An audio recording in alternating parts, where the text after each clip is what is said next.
Ilang taon na po yung mga anak?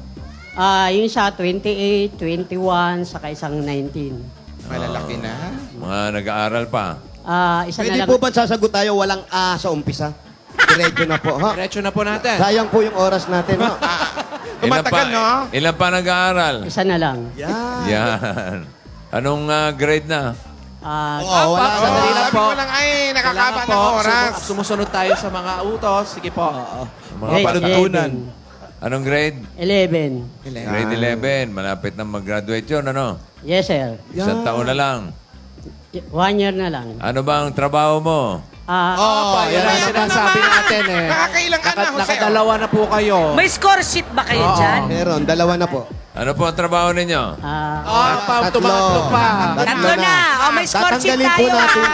Kasi po, unang-una, nagdo-donate na rin po tayo ng lapis at papel. Turuan na rin po natin ang mga bata.